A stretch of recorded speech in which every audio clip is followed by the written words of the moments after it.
வெளிப்படையான அத்தாட்சிகள். நம்ம கைகால் நமக்கு உதவியாக இருக்குது, அது இன்னும் நம்ம அத்தாட்சி தான். இன்னும் நமக்காக வானங்களையும் பூமியும் படைச்சது அத்தாட்சி. இரவு பகல் மாறி மாறி வரது அத்தாட்சி தான். காட்சிகளை மாறி மாறி வீச செய்யறதும் அத்தாட்சி தான். இன்னும் மேகலை ஒன்று கூட்டியும் வானங்களுக்கு மழையை பொழிய செய்யறதும் அத்தாட்சி தான். அந்த மழை இல்லைன்னு சொன்ன நிலம் என்னாரு? ஒவ்வொரு நாளும் நமக்கு தூக்கத்தை கொடுக்குறதும் அத்தாட்சி தான். விழிக்க வைக்கிறதும் அத்தாட்சி தான். நடமாட்டுறதும் அத்தாட்சி தான். இப்படி நமக்குள்ள அத்தாட்சி பல விதமாக இருந்தாலும் கூட நாம் அறிவை கொண்டு இதெல்லாம் நடக்கிறது தான் அப்படின்னு நினச்சிட்டு இருக்கிறோம்.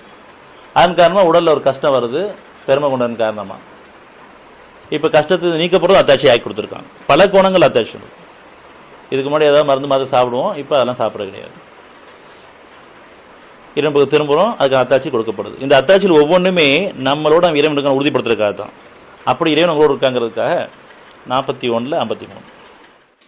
நிச்சயமாக உண்மையானதுதான் என்று அவர்களுக்கு தெளிவாகும் பொருட்டு நம்முடைய அத்தாட்சிகளை பல கோணங்களிலும் அவர்களுக்குள்ளேயும் சீக்கிரமே நாம் அவர்களுக்கு காண்பிப்போம்.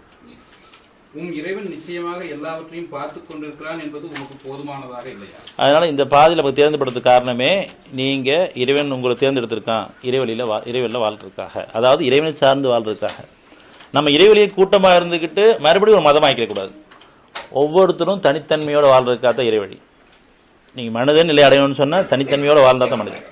அந்த தனித்தன்மையான ஞானங்கள் இறைவன்கிட்ட தான் இருக்குது. ஒவ்வொருத்தரும் தனித்தனியாக வந்தோம், தனித்தான் போக போறோம். இறைவனை சார்ந்து வாழ்றதுக்கு இறைவெளி கூட்டமே தவிர இறைவெளி கூட்டத்தில் உட்காந்துக்கிட்டு இது ஒரு மதமாக்கிட்டு நம்ம எல்லாம் ஒருத்தர் சார்ந்து வாழ்றதுக்காக இந்த கூட்டம் கிடையாது. ஒவ்வொருத்தரும் தனித்தனியாக இறைவன் நம்ம கவனிச்சிருக்காங்க, அந்த பயத்தோட அவன் பக்கம் திரும்புறதுக்காகவும் நம்ம கிட்ட இருக்க குறைகள் என்னன்னு பார்த்து உணர்ந்து அதில் திருந்துறதுக்காகவும் தான் இது ஒரு சூழ்நிலை அமைக்கிறான்.